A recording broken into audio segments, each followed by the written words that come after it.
Hello everyone, welcome to a new video for FET price prediction based on Elliott wave analysis. Starting on the daily chart, as you know, we are still in between bullish and bearish scenario for FET. So there is several scenarios here that it might unfold. One of them is bullish and two of them are bearish. So let's start with the bullish one, where you have finished, of course, an expanding flat, where this expanding flat has finished with a very short wave C. 1, 2, 3, 4, 5 is an ending diagonal for a wave C, which is very short, finishing in the middle of this expanding flat. And in that case, you would like to see, of course, higher prices. Now, we saw this higher price, but actually it did not continue impulsively towards the upside. So we saw a 1, 2, 3, 4, 5 for your wave 1.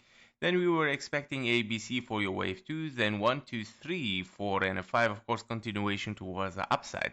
However, FET did not do this. It went, of course, towards the downside, which is unfolding right now. Probably, of course, an A, B, C in your bullish scenario.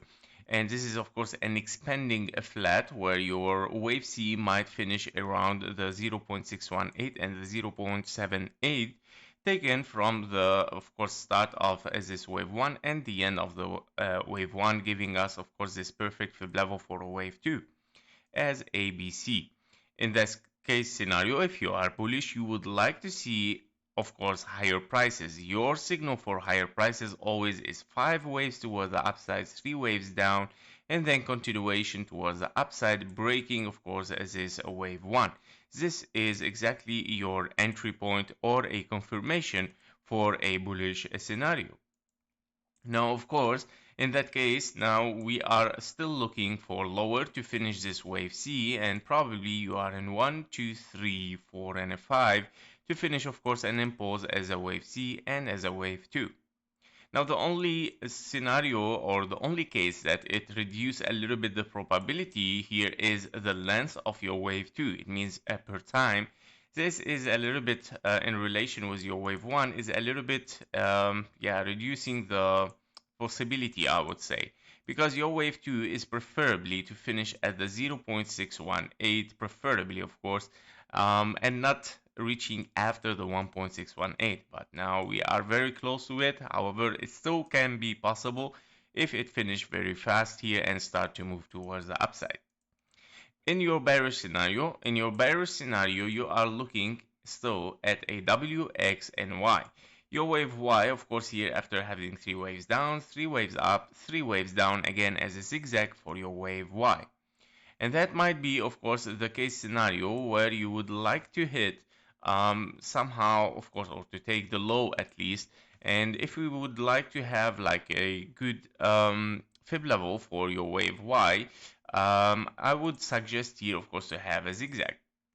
And by all means, if this is your zigzag taken from here, I would take, of course, a wave C for a 1-to-1 fib level, of course, for a wave Y as well, which is perfect target for a wave C.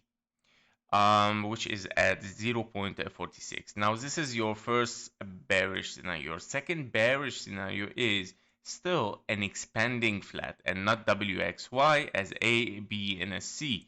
Your wave C might have started with a leading diagonal rather than ending diagonal, and A, B, and a C for your wave 2. By all means, you are in 1, 2, and then 3, 4, 5. This is the ultimate bearish scenario, guys.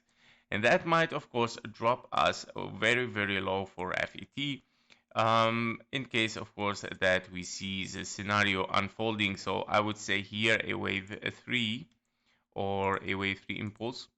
Yeah, the 1.618 might bring us to 0.17 cent for FET, probably, of course, for as a bearish scenario. Now, the highest probability in bearish is, of course, the wave C or wave Y in WXY. If we see lower than this fib, then yeah, of course, guys, we have to move to a wave 3 therefore. But for now, we are still, of course, in higher possibility for bullish until we break those level. If we break those level, we take the 886. Therefore, this is another speech. Of course, we're talking directly about a wave Y in WXY in bearish scenario. That was it, of course, for FET. I would like to show you also on the KGT that we have a bullish divergence here for the FET on the 15-minute chart, which is very, very nice to see, of course, and that might mean, of course, that the things might start to change towards the upside. However, when we look at the accumulation, we are still looking at a lot of sellers entering at this point. We would like to see actually green bars, means more buyers accumulating in this bullish signal as well, and of course start to move towards the upside as well. Don't forget the signal, the last signal given from the KGT is still in sell, and we did not saw the buy yet in the beginning or in the start of the price action here. That was it for FT. Thank you for watching. Thank you for your likes and comments. See you in the next one. Bye bye.